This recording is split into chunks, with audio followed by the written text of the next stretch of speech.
दोस्तों नमस्कार। मैं कलभूषण सिंह। जैसा कि आपको पता है कि 18 अक्टूबर को 12 बजे से मेरी मीटिंग जूम पर मीटिंग चल रही है डायरेक्टर साहब के साथ। तो साथियों मैं आ चुका हूँ। अभी जो टाइम हुआ है आप स्क्रीन पे देख सकते हैं कि 11:50 हुआ है और मैं वेट कर रहा हूँ जूम मीटिंग का। साथियों जो भी अपडेट होता है हम आपके साथ शेयर करते हैं। मिलते हैं बाकी जूम मीटिंग के बाद।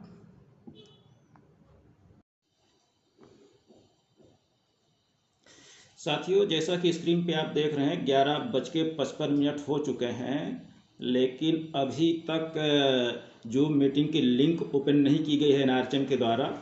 साथियों मैं अभी वेट कर रहा हूँ। बार बार 12 बजे से मीटिंग है, जैसा कि स्क्रीन पे आप लिखा भी देख रहे हैं। मैं मीटिंग की आईडी भी डली है और दिन डेट डला हुआ है, उसके नीचे टाइम डला हुआ है 12 PM।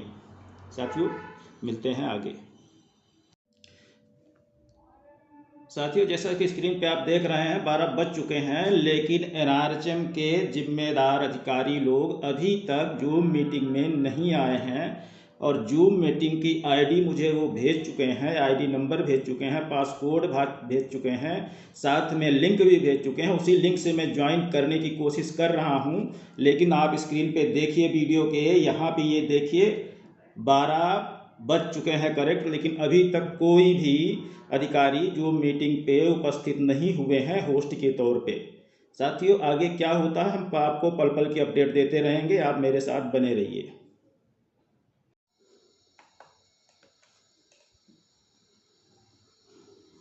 साथियों नमस्कार, ये आप फिर से देखिए 12:03 हुआ हो चुका है, लेकिन अभी तक कोई एनआरएचएम के अधिकारी उपस्थित नहीं हुए हैं जो कि बतौर होस्ट उनको आना है जूम मीटिंग में, और मैं बतौर गेस्ट उनका इंतज़ार कर रहा हूं।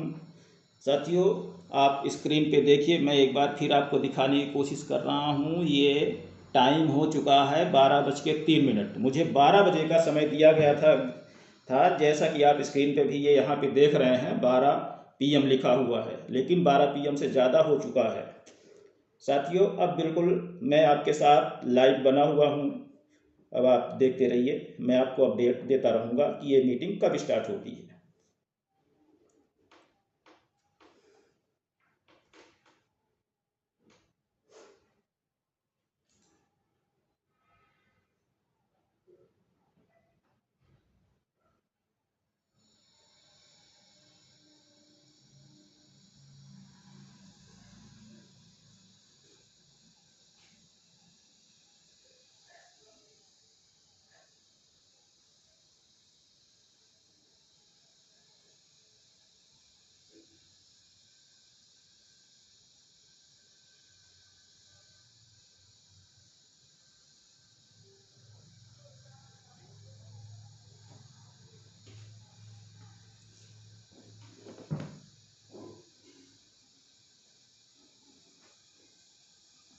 साथियों मुझे लग रहा है ऐसा कि मीटिंग में कोई आएगा नहीं। 12:05 हो चुके हैं। मैं एक बार आईडी और पासकोड के माध्यम से घुसने की कोशिश करता हूं, देखते हैं साइन इन में क्या दिखाता है।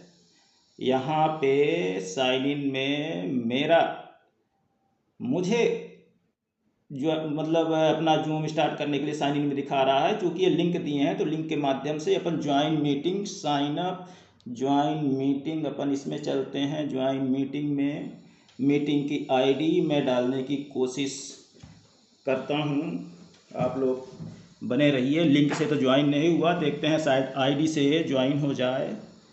83376 सॉरी 76 के बाद है 11787। इसमें जो कोड आया है, कोड कहाँ अपन ज्वाइन भी थे, पर्सनल लिंक। साथियों ये तो हो गया।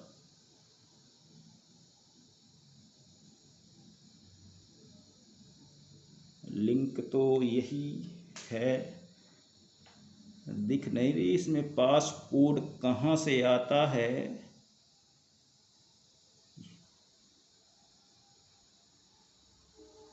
नेम,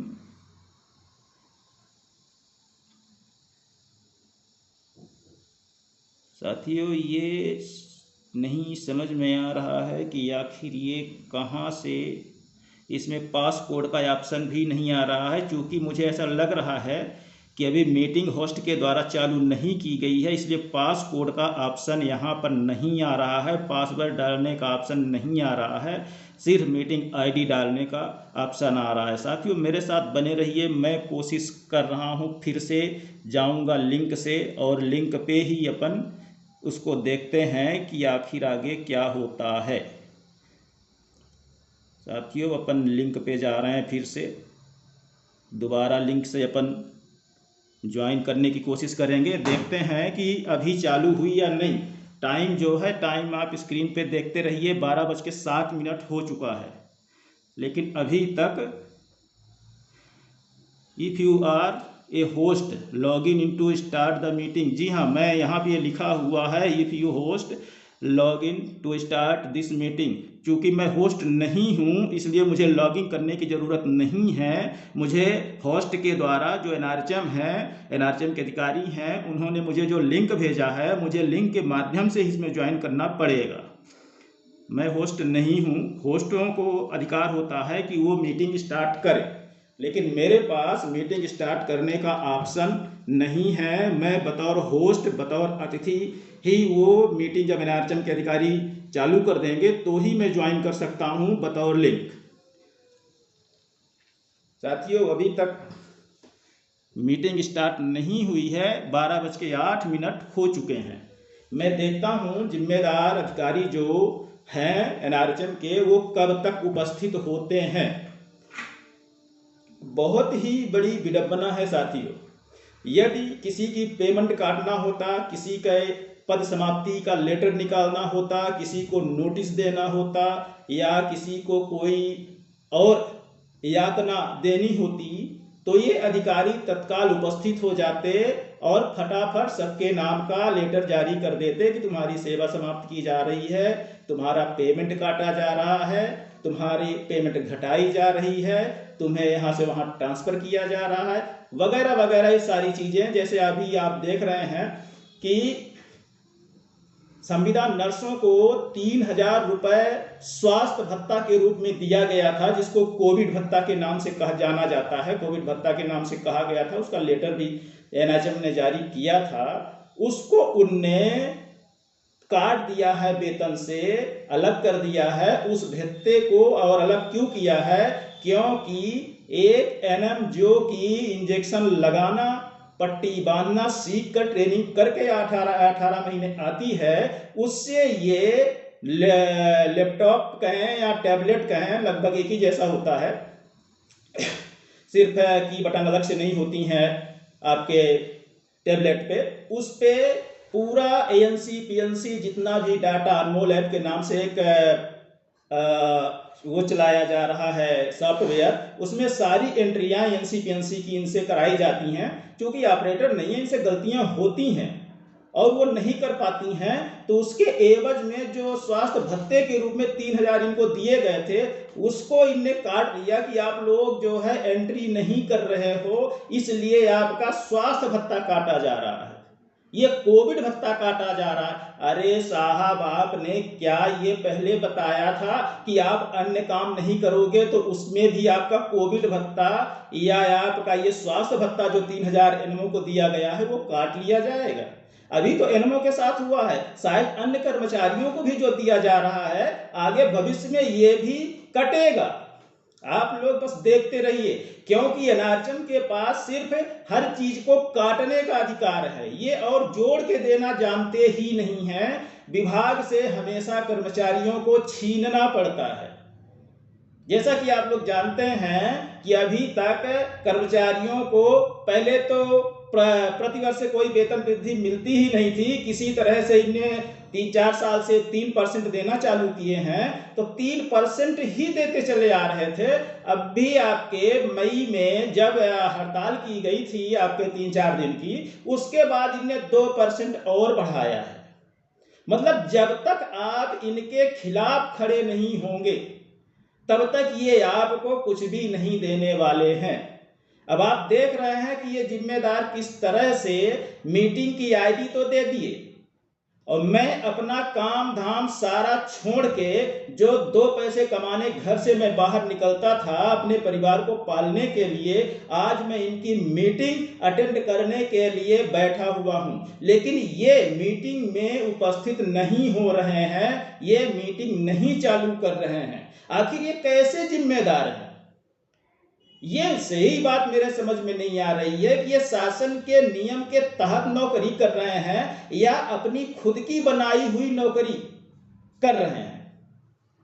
साथियों देखते रहिए आप, ये कब स्टार्ट करते हैं इनकी मीटिंग का मैं वेट कर रहा हूं। मीटिंग का कब शुभारंभ होगा भी या नहीं, मुझे ये नहीं लग रहा है कि हो भी पाएगा, क्योंकि इनको हाथों तो शुभारंभ होता नहीं है, हमेशा अति आरंभ ही होता है। ये हमेशा अति करने की कोशिश किया करते हैं, जो कि अभी तक एनआरएचएम के साथियों के साथ करते चले आए हैं। सभी विभागों में 5 जून 2018 की नीति लागू हो चुकी है, लेकिन एक आपका स्वास्थ्य विभाग का जो ये राष्ट्रीय स्वास्थ्य मिशन है, सिर्फ इसी में 90% लागू नहीं हो पाया। ये 5 जून 2018 की नीति लागू नहीं हो पाई। लागू क्यों नहीं हो पाई साथियों, मैं आपको वीडियो के माध्यम से कई भागों में समझा चुका हूं। आप यदि नहीं देखे हैं उसको तो आप किसी भी एक भाग को ढूंढिए, मेरे आप YouTube चैनल पे आइए, सब्सक्राइब करिए, उसके बाद मेरे वीडियो आपको दिखेंगे। उनमें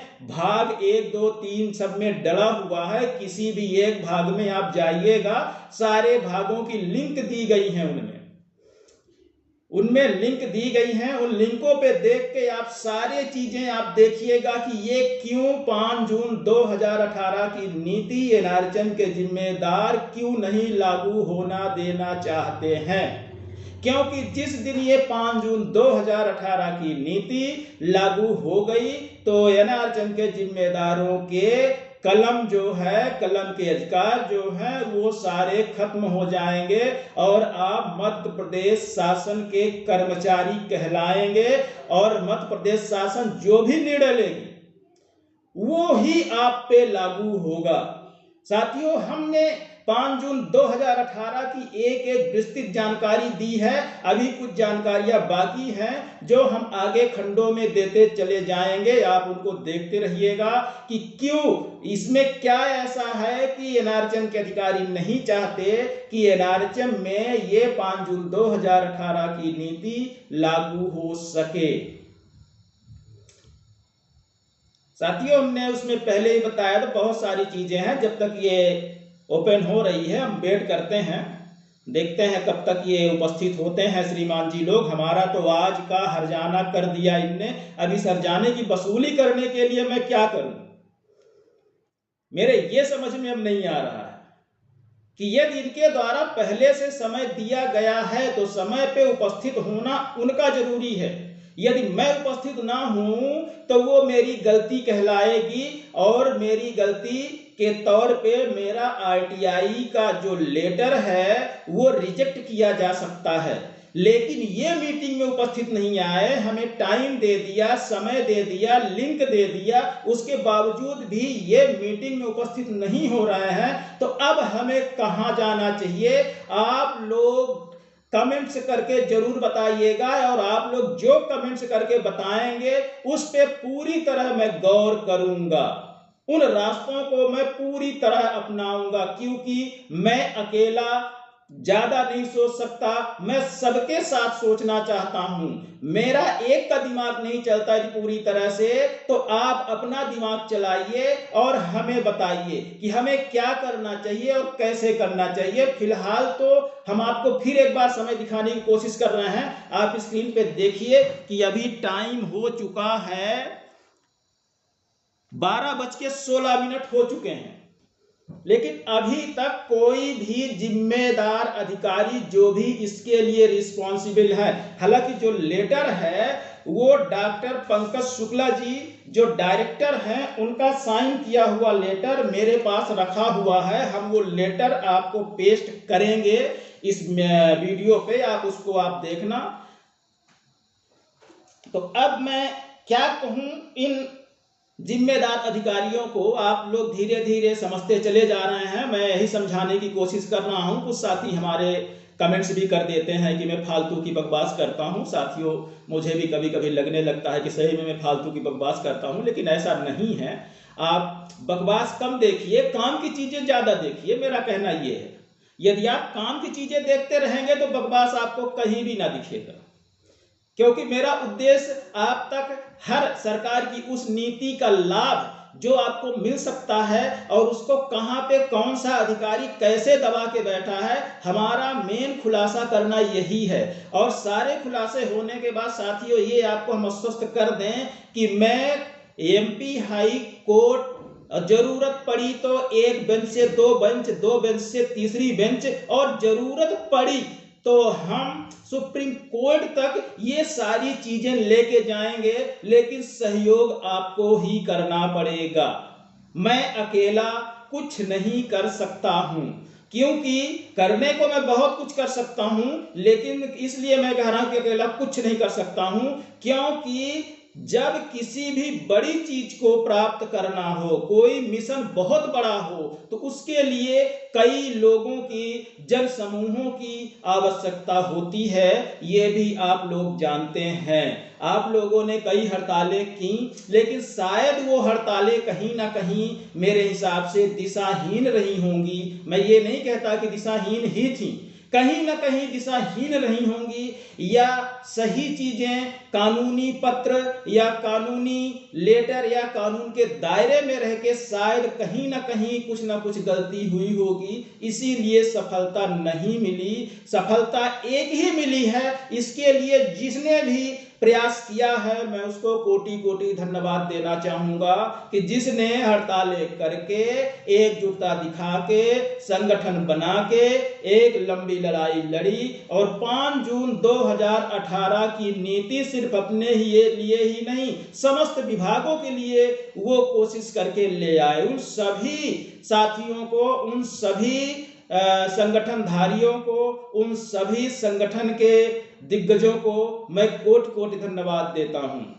साथियों, ये 5 जून 2018 की नीति आप भले ही रेगुलर पद पे कन्वर्ट ना हो पाए, लेकिन ये 5 जून 2018 की नीति आपकी रेगुलर से कम भी नहीं है, बिल्कुल इक्विवेलेंट आपका। ये 5 जून 2018 की नीति लागू हो जाती है तो ये बिल्कुल रेगुलर कर्मचारी की तरह ही आपके लिए उपयुक्त है, आपके लिए सारे वेतन भत्तों की व्यवस्था करती है। हाँ, कुछ नियम इसमें अभी वो चीजें लागू नहीं हुई हैं, जिसमें से मेन चीज जो है कि इसमें अनुकंपा नियुक्ति की व्यवस्था बिल्कुल नहीं दी गई है, लेकिन आप नियमित कर्मचारी के समतुल्य हो जाएंगे। सिर्फ आपका पेमेंट ही 10% घटेगा, बाकी आप नियमित कर्मचारी कहलाने लगेंगे। यानी नियमित कर्मचारी के रूप में आपके नाम के साथ संविदा शब्द जुड़ा रहेगा,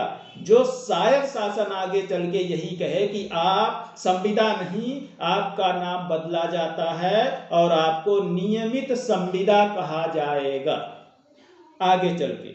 इसलिए कि सिर्फ रेगुलर कर्मचारियों से सिर्फ आपकी 10% वेतन सिर्फ कम रहेगा, बाकी लगभग सारी सुविधाएं आपको हैं अनुकंपा नियुक्ति को छोड़कर। साथियों, यदि एक बार लागू हो गई तो अनुकंपा नियुक्ति और 10% जो श्रेणी आपकी इस नियम के तहत काटी जा रही है, अभी तो काटी जा रही नहीं कहेंगे, जब लागू हो जाए तब अपन काटी जा रही की बात करेंगे।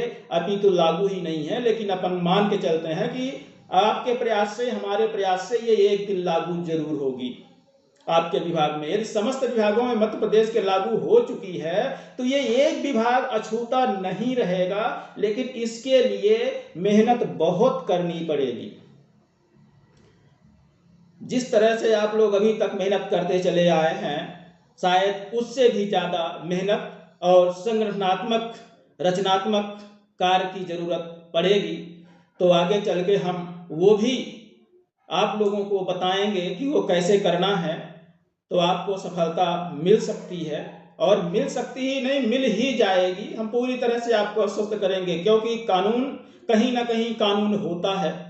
हर बार कानून से धोखा नहीं मिलता। कानून की आंखें बंद जरूर होती हैं, उसका मतलब ये नहीं होता कि कानून अंधा है। उसकी आंखें इसलिए बंद होती हैं कि उसके नजरिए में सभी जन एक जैसे हैं। वो किसी व्यक्ति विशेष की पहचान देख के वो निर्णय नहीं लेगा, बल्कि वो संपूर्ण समुदाय के लिए, संपूर्ण विभाग के लिए जो भी निर्णय लेगा कानूनी दायरे में रह के, वो सभी के लिए बराबर लागू होगा। उसमें कोई भी छोटा या बड़ा पद या अधिकारी, नेता या अन्य कोई चीज नहीं देखा जाएगा। इसीलिए कानून के आंख पे पट्टी रहती है। दरअसल वो पट्टी इसी के लिए रहती है कि जो भी कानून या वहाँ के जज जो रहते हैं निर्णय लें, तो वो विशेषज्ञ होते हैं कानूनों के, तो वो निर्णय लें तो वो सभी के लिए मान्य हो और बराबर मान्य हो। कहीं ऐसा ना हो कि आंख खुली रहे और आंख में देखे कि अरे ये तो मेरा दोस्त है, अरे ये तो नेताजी हैं, ये तो बड़े अधिकारी हैं, हम इनके विपक्ष जाएंगे तो हम पे कार्रवाई करेंगे, या हमें इनका सहयोग करना चाहिए, हम छोटे लोगों का सहयोग क्यों करें। ऐसी बहुत सारी चीजें होती हैं। तो इसीलिए कानून के जो न्याय की मूर्ति है उसमें पट्टी बांधी जाती है कि वो सभी को एक जैसा देखेंगे, उनके सामने कोई छोटा बड़ा नहीं होगा। इसलिए कानून के मूर्ति में हमेशा पट्टी बंधी होती है। उसका मतलब ये नहीं होता कि कानून अंधा है। साथियों, हम फिर आपको एक बार टाइम दिखाई दे रहे हैं। टाइम क्या हो गया है आप इसमें फिर से देखने की कोशिश करिए। हम बिल्कुल लाइव चल रहे हैं। 12:23 हो चुके हैं, लेकिन अभी तक कोई भी एनआरएचएम का अधिकारी जूम मीटिंग स्टार्ट नहीं किया है, क्योंकि जूम मीटिंग स्टार्ट करने का अधिकार उन्हीं के पास है। वो होस्ट हैं और मैं गेस्ट हूं।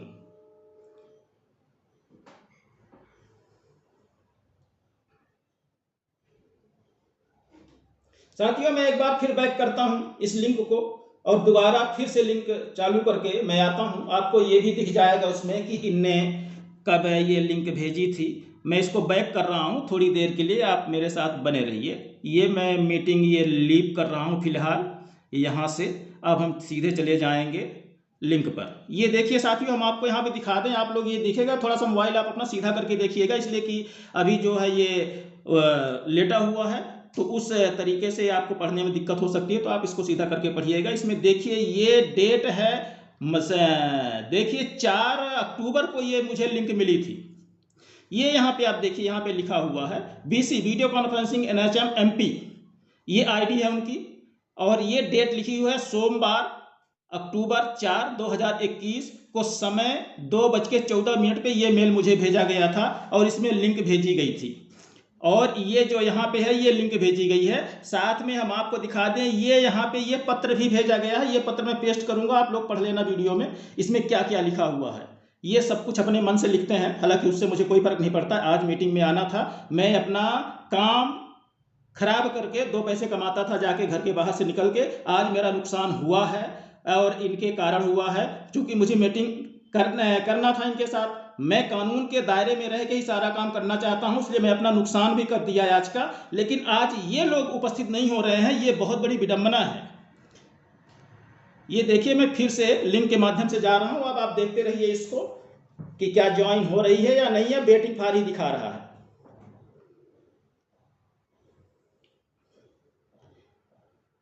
साथियों देखिए, अभी तक ये वेटिंग फॉर ही दिखा रहा है। मुझे 22 मिनट हो चुके हैं यहाँ इंतजार करते हुए, 22 मिनट 46 सेकंड, और इसमें टाइम हो रहा है 12:26। मतलब मैं कई बार स्टार्ट करके आ गया, बाहर कर निकल के कई बार ज्वाइन करने की कोशिश कर रहा हूं, लेकिन मीटिंग ज्वाइन नहीं हो रही है। जो इन्हें लिंक भेजी है मुझे, ये लिंक जो है 4 अक्टूबर 2021 को सोमवार को मिली थी। 2 बजे लगभग। तो ये लिंक अभी तक उनकी ओपन नहीं हो रही है। शायद मुझे ऐसा लग रहा है कि जैसे वो चाहते ही नहीं है कि मुझसे वो बात करें, क्योंकि मुझसे बात करने के लिए उनको कागज और दस्तावेजों की जरूरत पड़ेगी, क्योंकि मैं सारे कागज और दस्तावेज लेके बैठा हुआ हूं। हर जवाब मैं देने के लिए तैयार हूं इनका, यदि ये मुझे अपना पक्ष रखने की बात कहे हैं, जबकि यहाँ हमने कोई गुनाह नहीं किया था कि हमें पक्ष रखने की बात थी। हमने एक आरटीआई लगाई थी 5 जून 2018 की नीति के बारे में, हमने उसकी जानकारी मांगी थी, उसकी जानकारी ये लोग नहीं दे पाए हैं। तो इनने उठा के हमें पहले तो भोपाल बुलाया था, भोपाल जाने से मैंने इनकार कर दिया, क्योंकि कुछ साथियों ने ऐसा बताया था कि भोपाल आप आएंगे तो आपके साथ कुछ घटना या दुर्घटना हो सकती है, क्योंकि यहाँ की आदतें ऐसी कुछ हैं लोगों की, ऐसा कुछ बताया गया था। भाई मैं गया नहीं हूं तो पूरी तरह ये नहीं कह सकता कि ऐसा कुछ होगा वहां पर। मुझे भाई, मैं भी इंसान हूं और बहुत ही छोटे तबके का व्यक्ति हूं, इसलिए मैं थोड़ा सा डर तो नहीं कहना चाहिए, लेकिन आरटीआई का जब मैंने पूरा अध्ययन किया तो उसमें भी ये लिखा गया मिला मुझे कि मतलब हमें जाने की जरूरत नहीं है। साथ में आरटीआई का जो हेल्पलाइन होती है, जो दिल्ली की होती है, दिल्ली के हेल्पलाइन पे मैंने संपर्क भी किया, तो वहां से उनने बोला कि नहीं, आपको जाने की जरूरत नहीं है, आपने आरटीआई लगाई है। तो उनको जवाब जो है तो उनको ये मेल के माध्यम से और पत्र के माध्यम से, या तो बात उनको करनी है कोई भी तो जूम मीटिंग के माध्यम से, अन्य मीटिंग के माध्यम से ऑनलाइन ये कर सकते हैं, उसमें कोई दिक्कत नहीं है, आप उसको कर लीजिए, लेकिन आपको वहां उपस्थित होने की कोई जरूरत नहीं है। इसलिए मैंने एनआरएचएम की जो मीटिंग इनने बुलाई थी, मुझे डायरेक्ट एनआरएचएम ऑफिस बुलाया गया था, तो मैंने उसको इनकार कर दिया था। तो इनने फिर उसके बाद मेरी बातें जब इनकी हुई, हमारी इनके बीच कुछ पत्राचार हुए, उसके बाद इनने डिसीजन लिया कि ठीक है, हम आपको लिंक भेज रहे हैं 12 तारीख को, आप 18 अक्टूबर को 12 बजे आप उपस्थित रहना लिंक में, हम यहां से आपसे बात करेंगे। लेकिन अभी देखिए टाइम बहुत ज्यादा हो चुका है, टाइम लगभग पहुंच गए हैं 12:28, लगभग आधे घंटे हो चुके हैं, लेकिन अभी तक उनकी जून मीटिंग स्टार्ट नहीं कर पाए हैं एनआरएचएम के जिम्मेदार अधिकारी, और मैं यहां पे वेट कर रहा हूं अपना नुकसान करके। मैं इंतजार कर रहा हूं कि किसी तरह हो और हमारे उनके बीच जो भी बात होनी है, उनको जो बात पूछनी है वो मुझसे पूछें, और जो मुझे जवाब मांगना है मैं उनसे जवाब मांगूं। लेकिन अभी तक वो उपस्थित नहीं हुए हैं। अब वो कब तक उपस्थित हुएंगे ये मुझे भी जानकारी नहीं है, लेकिन हालांकि मैं 1 घंटे पूरा वेट करूंगा। 1 घंटे के बाद मैं आपको बता दूं कि 1 घंटे के बाद मैं खुद लीव हो जाऊंगा यहाँ जो मीटिंग से, क्योंकि इतना ज्यादा वक्त तो शायद जरूरत नहीं थी इस रिगार्डिंग आरटीआई एक्ट के तहत जो मीटिंग हमारी होनी थी इनके साथ में, डायरेक्टर साहब के, डॉक्टर पंकज शुक्ला जी के साथ में। क्योंकि नाम मैं इनका इसलिए ले रहा हूं क्योंकि जो लेटर आया है इन्हीं का साइन किया हुआ लेटर आया है, किसी और व्यक्ति ने नहीं किया है, इसलिए इन्हीं का मैं नाम लेना चाहूंगा। और नाम लेना कोई गुनाह नहीं है, किसी भी कानूनी दायरे में हम सम्मानजनक नाम ले रहे हैं, उसमें हम लोग उसका कोई तोड़ मरोड़ नहीं कर रहे हैं। जैसा कि ये तोड़ मरोड़ कर देते हैं, मेरे नाम को कमलेश्वर सिंह से कमलेश सिंह बना देते हैं, मैं वो काम नहीं कर रहा हूं कि मेरी आईडी, भाई यदि कमलेश सिंह की यदि आईडी मांगे तो मेरे पास तो कोई आईडी ही नहीं, तो मैं कमलेश सिंह हूं कैसे? मेरा नाम परिवर्तन करने का एनआरएचएम के अधिकार नहीं है, लेकिन एनआरएचएम के लोग वो भी कर देते हैं। हालांकि एनआरएचएम से हमें कोई ज्यादा दिक्कत नहीं है, हम सिर्फ जिस मकसद से काम कर रहे हैं 5 जून 2018 की नीति लागू करवाने के लिए, हमारा मेन उद्देश्य वो है। मेरा नाम वो बिगाड़ भी दे तो मुझे कोई फर्क नहीं पड़ता, क्योंकि मैं 5 जून 2018 की नीतियों को बिगाड़ने नहीं दूंगा। इन नीतियों को लागू कराने के लिए मुझसे जो बन पड़ेगा मैं सब कुछ करूंगा।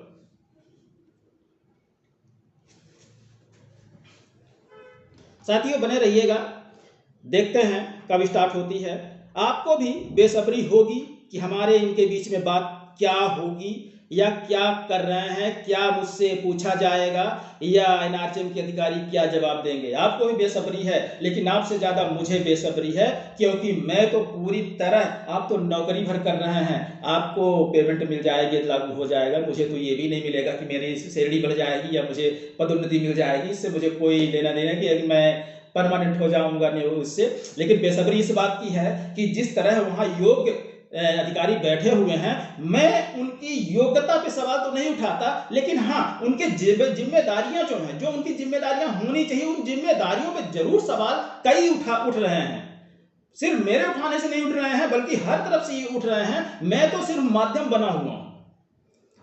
और मैं कानून के दायरे में रह के पत्र हर विभागों से मंगा के इकट्ठा कर करके मैं उनको समझाने की कोशिश कर रहा हूं और आप लोगों को बताने की कोशिश कर रहा हूं कि आप लोगों के साथ धोखा हो रहा है। इस धोखे से आप अलर्ट रहिए और एक बार इस धोखे से आप अलर्ट हो जाएंगे, इस धोखे से बाहर जिस दिन निकल आएंगे तो आपकी एकजुटता ऐसी बनेगी कि आप कहते हैं कि पानी की धार को कोई नहीं रोक सकता। मैं आपको बोलूंगा कि आप पानी की धार बन जाइए। उसमें इतनी ताकत होती है कि किसी नदी पहाड़ किसी में भी नाले किसी में भी इतनी ताकत नहीं होती कि उसको रोक पाए। आप पानी की धार बनिए, ऐसी धार बनिए कि जिधर से जाइए सब कुछ उखाड़ कर नष्ट कर दीजिए।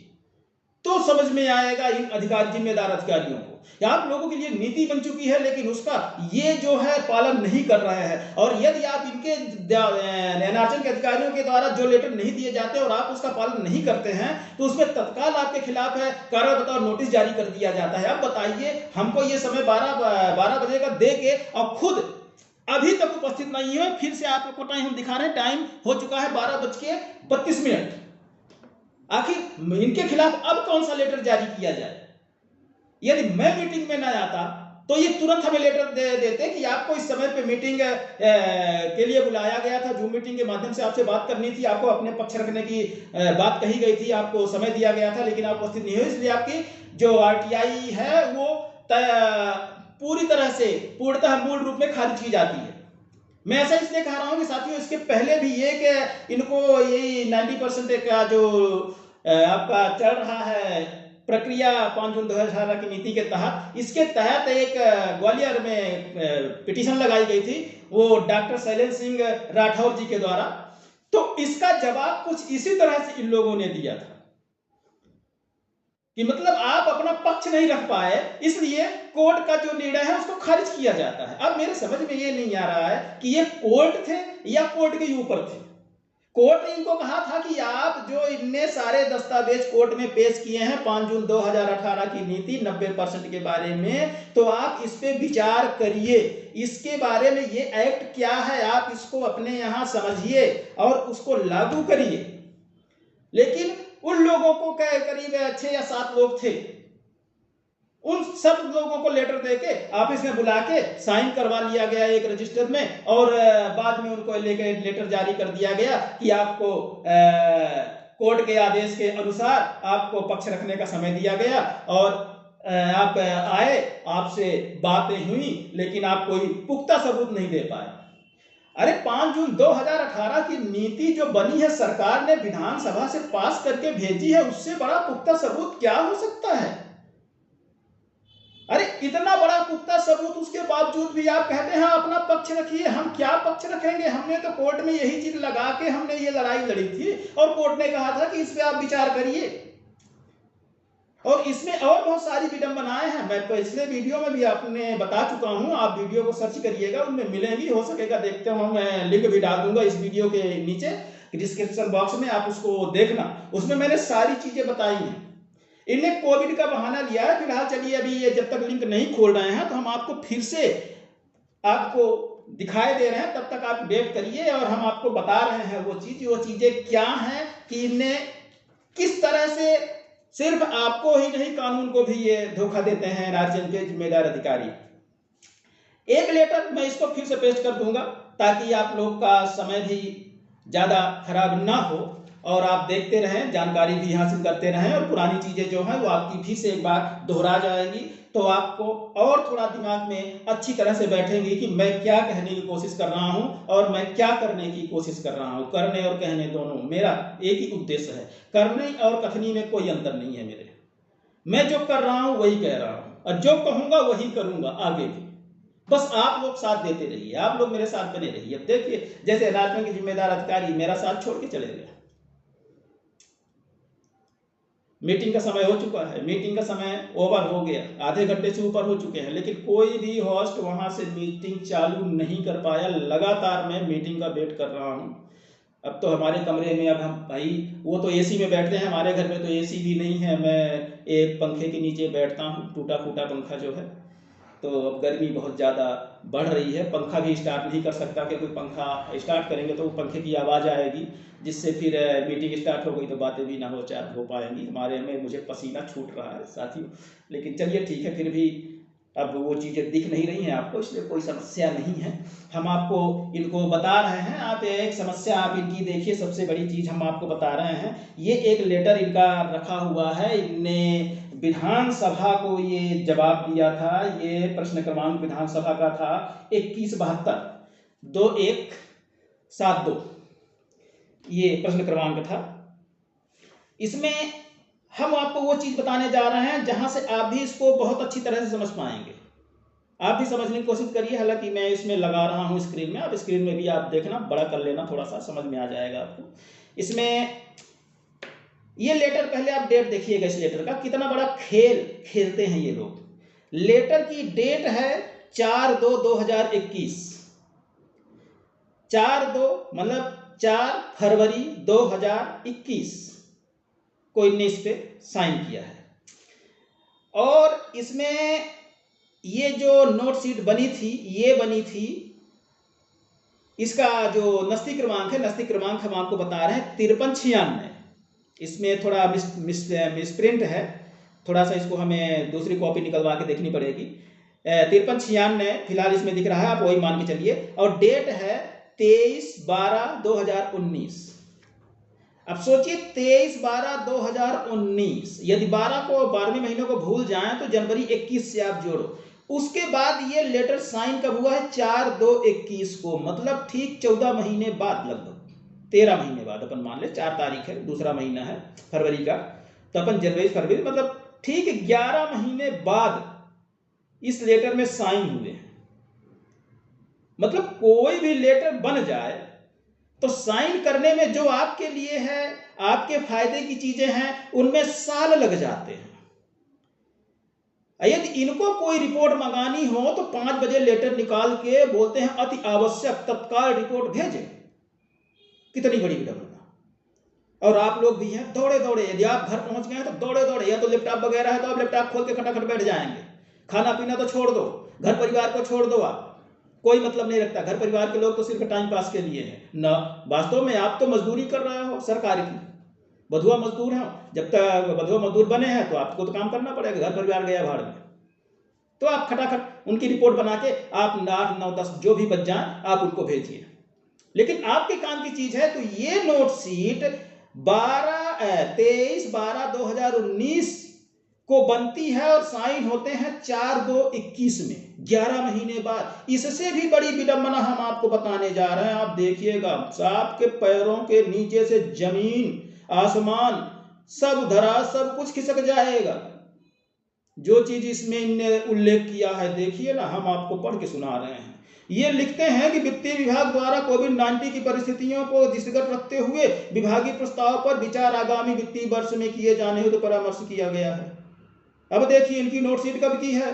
23/12/2019 को। इनको 23/12/2019 को ही पता चल गया था कि आगे आने वाले सालों में कोविड आएगा, इसलिए वित्त विभाग को भी इन्हें लिख दिया। वित्त विभाग ने भी बोल दिया कि भाई कोविड आने वाला है, इसलिए हम कोविड के बाद विचार करें। आया नहीं है। कोविड कब आया था? आपको ही बड़े अच्छे से ध्यान, आपने एमपी की बात मैं कर रहा हूं। एमपी में 20 तारीख को जबलपुर में सुहागन आभूषण के संचालक का पहला केस आया था, यदि आप लोगों को ध्यान हो तो। नहीं, मैं बता रहा हूं, आप इसकी हिस्ट्री निकाल लेना कि ये 20 तारीख को डिडक्ट हुआ था जबलपुर में पहला केस कोविड का, मध्य प्रदेश में। और ये 2019 की नोटशीट में लिख रहे हैं कि वित्त विभाग द्वारा कोविड-19 की परिस्थितियों को दृष्टिगत रखते हुए विभागीय प्रस्ताव पर विचार आगामी वित्तीय वर्ष में किया जाएगा। अब बताइए, 2019 में ही इनको पता था कि कोविड आने वाला है। क्योंकि मुझे तो जहां तक ध्यान है साथियों, हो सकता है मैं ही गलत हूं, मुझे तो ध्यान है कि अपने यहां जो कोविड आया था अपने मध्य प्रदेश में, तो वो आया था पहला केस जबलपुर में 20 मार्च 2020 को।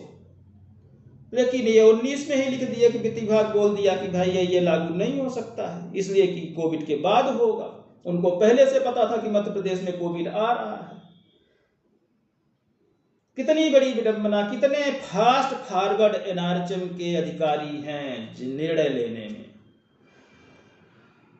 अभी 2 महीने पहले या 3 महीने मान लीजिए, 4 महीने, जो भी मानना है, 2 या 3-4 महीने मान लीजिए पहले, आपकी इनने 1000 से लेके 4000 तक की वेतन वृद्धि की। वेतन वृद्धि नहीं, वेतन वृद्धि आप भूल रहे हैं, वो वेतन वृद्धि नहीं है, आपको कोविड भत्ता, स्वास्थ्य भत्ता के रूप में दिया गया था। आप लोग लेटर उठा के पढ़ लेना बहुत अच्छे से। लेकिन अभी सभी लोगों के साथ तो नहीं, लेकिन एनमो के साथ दुर्घटना हो चुकी है। टैबलेट में, अनमोल ऐप में, अनमोल ऐप ही है शायद, जो भी होगा, अनमोल ऐप है या कौन सा ऐप है, उसके जानकारी अभी मुझे ज़्यादा नहीं है, लेकिन मैंने ऐसा सुना है कि अनमोल ऐप में एंट्री ना करने की वजह से वो 3000 उनके काट लिए गए हैं। कई महीनों से उनको मिल ही नहीं रहा है। अब बताइए, आपको शर्ट धोने का भत्ता देंगे, फिर कहेंगे कि पैंट क्यों पहन ली। अब पैंट पहन लिए हो तो हम तो तुम्हें ये शर्ट धोने का भत्ता खत्म कर देंगे। अरे भैया, शर्ट धोने का भत्ता दिए हो तो शर्ट तो मैं पहन रहा हूं ना, वो तो भत्ता मेरा चालू रहने दो। पैंट पहना है तो पैंट तो आपने पहनाया है अनमोल ऐप के नाम का, तो आप उसके लिए कुछ करो ना। सॉफ्टवेयर आपका काम नहीं करता है तो फील्ड में बैठा कर्मचारी क्या करेगा। और आपके यहाँ जो है इंजीनियर सॉफ्टवेयर बनाते हैं, आपके ऑफिस में जो है इंजीनियर ही उसको चला रहे हैं। लेकिन कभी आपने उस एनम से पूछा कि तुमने इस सॉफ्टवेयर चलाने की ट्रेनिंग कहां से ली है, ये मोबाइल ऐप चलाने की ट्रेनिंग कहां से ली है, तुम्हें कंप्यूटर का ABCD आता भी है कि नहीं, सिर्फ इंजेक्शन पट्टी और बस यही वैक्सीनेशन करना ही जानती हो, इसके अलावा भी कुछ जानती हो तो बताओ भाई, कुछ मदद करो विभाग की। लेकिन शायद वो भी नहीं, आप तो सलाह लेंगे नहीं, आप तो वहां AC में बैठ के बस लेटर बना दिए कि आपको स्वास्थ्य भत्ता दिया जाता है, उसके अगले महीने लेटर बना दिए कि आप अनमोल एंट्री में एंट्री नहीं कर रही हैं, इसलिए अनमोल ऐप में एंट्री नहीं कर रही हैं, इसलिए आपका ये स्वास्थ्य भत्ता काटा जा रहा है। मतलब पानी पीने का जो पैसा मिला था वो खाने में काट लिया गया। अरे पानी तो पीने का था तो पानी वाले पानी में रहा आता, क्या दिक्कत थी आपको। अरे खाने की बात कर रहे थे तो आप खाने की बात करते रहते, पानी पीने वाले का पैसे को आपने कैसे काट लिया। अभी इतना ही नहीं, आगे चल के तो बहुत सारा भ्रष्टाचार। ये कोविड क्या आया, कोविड में तो कितने लोग का घर भर गया पैसों से, कोविड से नहीं साथियों, हंसिएगा मत मेरी बात पे, पैसे से। एक गाइडलाइन जारी हुई थी, उसको भी मैं आपको बता दूं, कोविड में पैसे खर्च करने की गाइडलाइन। पैसे तो खर्च हो गए, गाइडलाइनें भी शायद घिस गई होंगी, शायद विभागों से गुम गई होंगी, आगे चल के मैं उसका भी खोज लूंगा, हमें कोई दिक्कत नहीं है, मैं खोज लूंगा उस गाइडलाइन को और उसमें खर्च किए गए पैसे को भी मैं खोज लूंगा।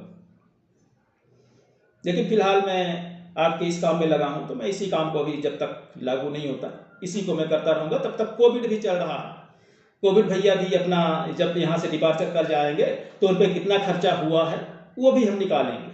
गाइडलाइन के तहत हुआ है, गाइडलाइन के विरुद्ध हुआ है, और हुआ है तो किसकी किसकी जेब में गया है वो भी मैं निकाल लूंगा, उसकी कोई दिक्कत नहीं है। लेकिन फिलहाल जो ये वर्तमान परिस्थितियां कह रही वो आपका 5 जून 2018 की नीतियां हैं और उसी पे अपन बने रहेंगे। साथियों चलिए, एक बात, ऐसे अपन बहुत सारी बातें या जानकारियां ले रहे हैं, दे रहे हैं, आप लोग भी कमेंट्स कर करके जानकारियां बताते रहिए हमको, हम उन पर भी चर्चाएं करेंगे।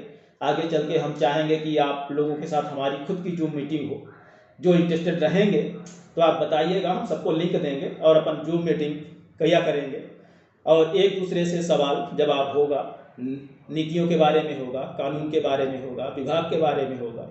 कुछ साथी जो मेरा विरोध करना चाहते हैं वो अब मेरा ऑनलाइन मेरे साथ जूम मीटिंग में मिल के मेरा विरोध करेंगे। मुझे बहुत मज़ा आएगा सीखने में, क्योंकि बहुत सारी चीज़ें ऐसी हैं जो कि मैं नहीं देख पाता हूँ, मेरा दिमाग उधर नहीं चल पाता है। तो हमारे वो साथी जो हमारे विचारों के विरोधी हैं तो वो हमें बताएंगे कि वो हमारा नज़र कहाँ छूट रही है, मेरी नज़र कहाँ नहीं पहुँच पा रही है, तो मैं वहाँ भी पहुँचूँगा। मैं उन सब साथियों का जो विरोध करते हैं उनको बहुत शुक्रगुजार हूँ और आगे भी रहूँगा। वो हमारे सभी अपने साथी हैं, वो भले ये सोचते हों कि ये मेरे विरोधी हैं, मतलब मैं उनका विरोधी हूँ, लेकिन मैं उनका विरोधी भले हो सकता हूं, लेकिन वो मेरे साथी हैं, इतना मैं आपसे अवश्य कहूंगा। क्योंकि जो राह दिखा जाए वो विरोधी नहीं होता है, वो अपना साथी ही रहता है, क्योंकि मंजिल तक पहुंचने का रास्ता वही बताता है। सीधे चलने वालों की निगाह एक तरफ होती है। आपको उदाहरण बता रहा हूं साथियों, जो सीधे चलते हैं, जो आपके साथ चलते हैं, उनकी निगाह एक तरफ होती है, लेकिन जो विरोधी होता है उसका निगाह आपकी तरफ होती है। तो आप सोचिए आगे कौन है? आगे आप हैं या आपका विरोधी है? आपका विरोधी पीछे से विरोध नहीं करेगा, जो पीछे है वो आपके साथ सपोर्ट कर रहा है, लेकिन जो विरोध कर रहा है वो आपके आगे है। वास्तव में सच्चा सुरक्षा करने वाला व्यक्ति तो वही है, आपका विरोध करने वाला, क्योंकि अपनी पीठ से सारे रास्ते के कांटे हुए साफ करता चला जा रहा है, उस पग पे चला जा रहा है। पहले पहले जिस पग पे आप चल रहे हो उसके आगे वो चल रहा है, आपकी तरफ देखते हुए आपको बता रहा है आप गलती कर रहे हो, लेकिन फिर भी वो आपके आगे आगे चल रहा है, आपके सारे रास्तों को वो साफ करता चल रहा है। कितनी बड़ी बात है। लेकिन शायद आप उसको ना देख पाए, उसके विचारों को ना देख पाए, आप उसकी सिर्फ जुबान सुन रहे हैं। मैं भी सुनता हूं जुबान, लेकिन जुबान के अलावा मैं बहुत कुछ सुनता हूं, बहुत कुछ देखता हूं।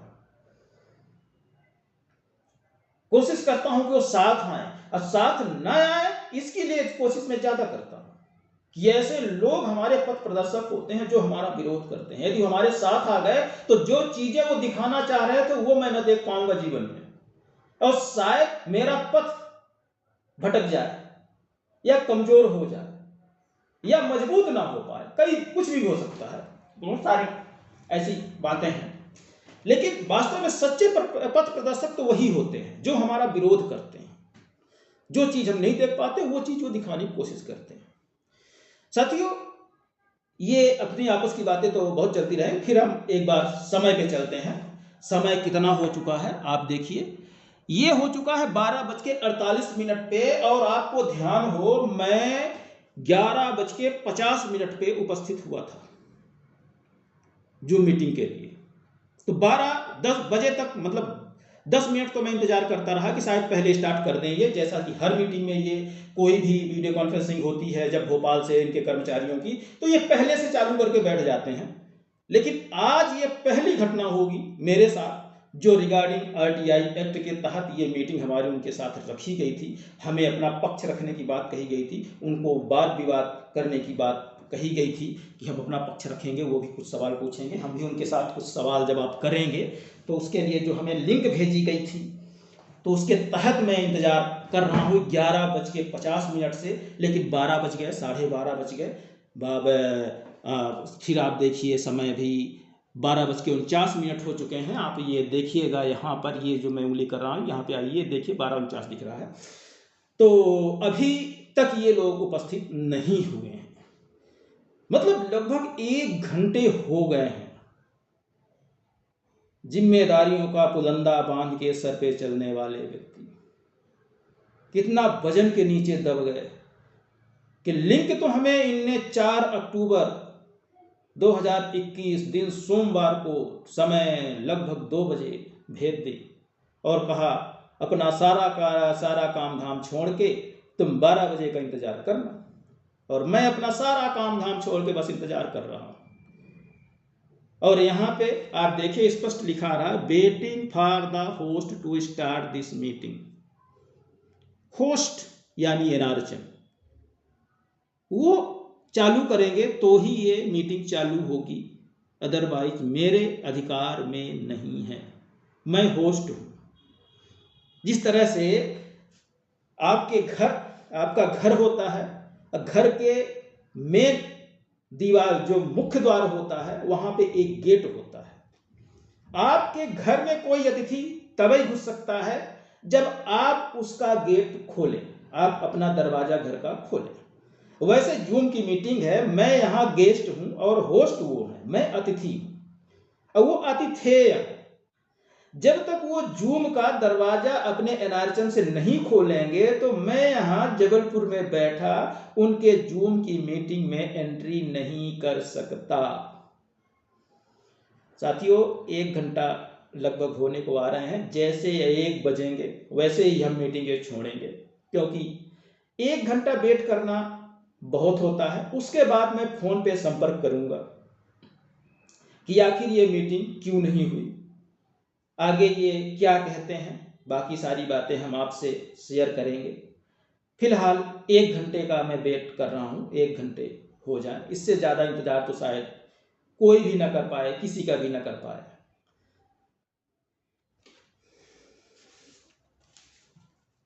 साथियों, इतने सारे कागज में इकट्ठे करके रखा था कि कब कहाँ से कौन सी बात छिड़ जाए, कौन सा सवाल ये पूछ बैठे, कौन सा जवाब मुझे देना पड़ जाए। इसलिए कि इनने पक्ष रखने की बात कही थी, जवाब देना तो इनको था, लेकिन इनने मुझसे ही उल्टा जवाब देने का लेटर दे दिया, पक्ष रखने की बात कह दी। तो हम उसके लिए भी तैयार हो गए। हमारे बड़े बुजुर्ग हैं, बड़े अधिकारी हैं, उच्च अधिकारी हैं, हम भी उनका सम्मान करते हुए, उनके पत्रों का सम्मान करते हुए सारे कागज लेके बैठे थे कि कब कौन सा सवाल आए, कौन सा जवाब देना पड़े। तो हम अपनी तैयारी पूरी करके बैठे थे। साथियों, अब 1 घंटे का लगभग आखिरी समय चल रहा है। मैं फिर से एक बार इस मीटिंग को छोड़ रहा हूँ और फिर से एक बार ज्वाइन करने की कोशिश करता हूँ, देखता हूँ क्या होता है। साथियों, ये आए लीव पे, लीव दिस मीटिंग, अपन ये छोड़ दिए। अब अपन फिर से जा रहे हैं ये लिंक पे, आप देखिएगा, ये आपने ये लिंक दी हुई है, ये लिंक पे ये दे ज्वाइन जूम मीटिंग। ये आपको फिर एक बार हम आपको टाइम वगैरह दिखा दें। अक्टूबर 18 की आज मीटिंग थी, 2021 12 बजे PM से ये मीटिंग ज्वाइनिंग का वो है। और ये लेटर मुझे मेल से मिला था सोमवार 4 अक्टूबर 2021 को 2:14 पे। साथ ही उसके साथ एक लेटर भी अटैच है। ये लेटर भी मैं पेस्ट करूँगा आपको डाउनलोड करके, आप उसको देखिएगा। फिलहाल अपन फिर एक बार कोशिश कर रहे हैं।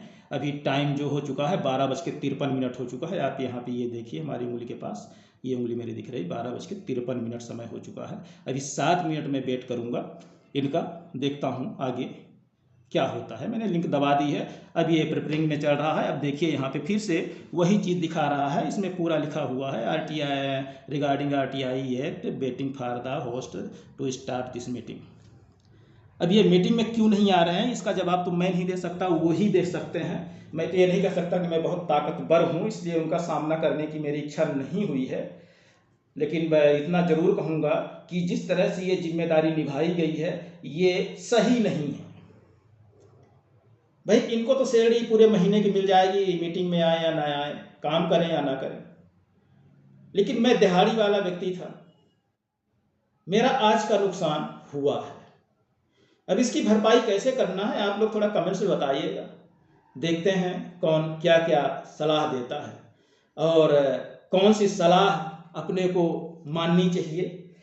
हालांकि मैं सलाह सबकी मानता हूं, लेकिन सलाह कुछ ऐसी हो कि कानून के दायरे में हो तो मज़ा आता है। और कानून के दायरे में रह के काम करना एक अलग ही उसका मज़ा है।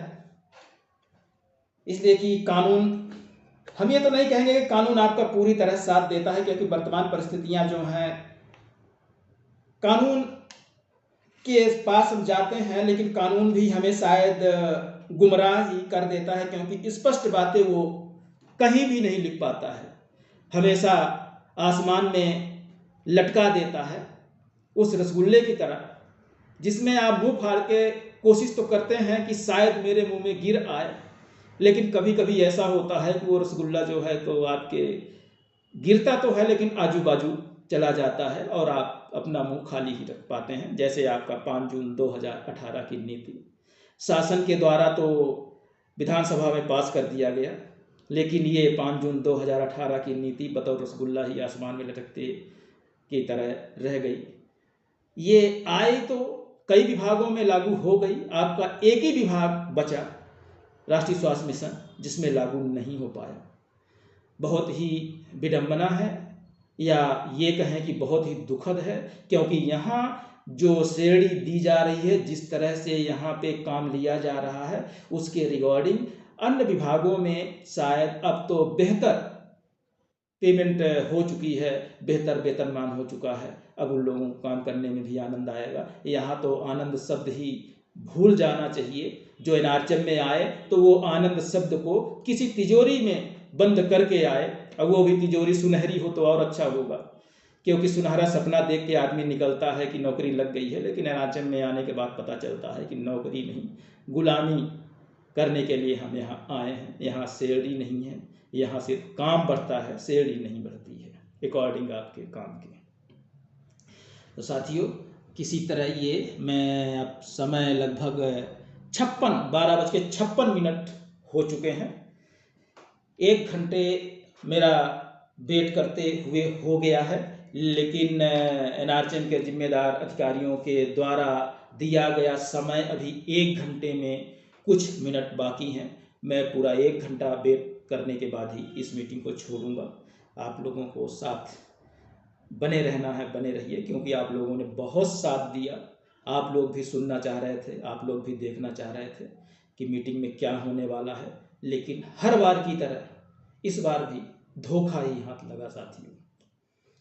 मैं भी बहुत चाव से बहुत तैयारी करके रखा था कि मुझे क्या बोलना पड़ेगा, बहुत दिमाग चल रहा था सुबह से, क्या पूछा जाएगा, सामने वाला क्या पूछेगा, मुझे क्या जवाब देना पड़ेगा, इसीलिए बहुत तैयारी करके रखी थी। बहुत सारे कागज़ मैंने इकट्ठा किए थे कि हर चीज़ का मैं जवाब मुंह से नहीं दूंगा, कागज़ से दूंगा, और वो भी सरकारी कागज़ से दूंगा। मैं अपने हाथ से कोई कागज़ नहीं बनाता यहाँ, मैं सिर्फ आरटीआई का लेटर बनाता हूँ और दे देता हूँ, और सरकारी कागज़ बन के मुझको यहाँ मिलते हैं।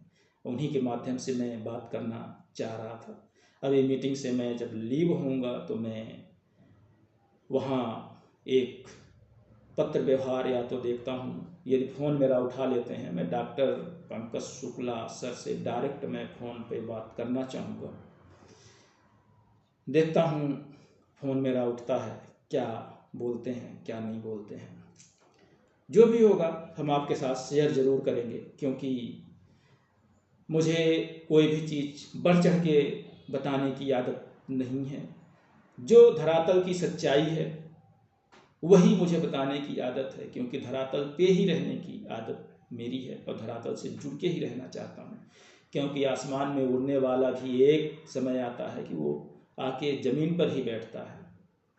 और सबसे बड़ा अटल सत्य जो है, कोई कितना भी उड़ ले, कहते हैं कोई कितना भी उड़ ले, जब आखिरी वक्त उसका आता है, यानी जब शरीर से प्राण निकलते हैं, तो उसको इसी ज़मीन में अपनी आहुति देनी पड़ती है, इस शरीर को त्यागना पड़ता है, और वो फिर मिट्टी बन जाता है। इसलिए साथियों, कभी किसी को गुमान नहीं करना चाहिए, किसी चीज़ का घमंड नहीं होना चाहिए। आप कुर्सी में बड़ी बैठ जाइए तो अपने नीचे वालों को हमेशा सहयोग करिए, मेरा मानना यही है। बाकी जिसकी जैसी सोच, जिसकी जैसी क्षमता, जिसकी जैसी चाल ढाल, उस हिसाब से लोग करते रहते हैं, हमें उनसे भी कोई दिक्कत नहीं है। लेकिन मेरी सोच यही है कि मुझे ईश्वर ने जो दिया उसका उपयोग हम लोगों का भला करने में करें तो ज़्यादा अच्छा होगा। साथियों, टाइम एक बार फिर देखिए, ये 12:49 हो चुके हैं। 1 घंटे से मैं एनआरएचएम के जिम्मेदार अधिकारियों का वेट कर रहा था, जो मीटिंग में आने के लिए, सवाल जवाब करने के लिए कोई नहीं आया।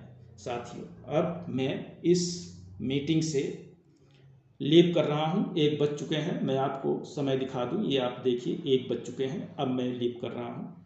अब आगे देखते हैं कि एनआरएचएम के जिम्मेदार अधिकारी क्या जवाब भेजते हैं या क्या जवाब देते हैं। नहीं तो इसी अकॉर्डिंग, इसी लेटर के अकॉर्डिंग हम एक पत्र इसमें नोटशीट अपने से बना के लगाएंगे, एक कवरिंग पेज बनाएंगे, और उसके बाद हम इसको राज्य लोक सूचना अधिकारी के पास भेज रहे हैं बहुत जल्द, क्योंकि आज का समय जो उनके द्वारा दिया गया था वो खत्म हो चुका है। एनआरएचएम के द्वारा दिया गया समय खत्म हो चुका है। अब मेरे पास समय आ गया है कि ये पत्र द्वितीय अपील यानी राज्य सूचना आयोग में जाएगा। अब वहीं पर ये उपस्थित होकर अपना जवाब देंगे। साथियों, बहुत बहुत धन्यवाद हमारे साथ बने रहने के लिए।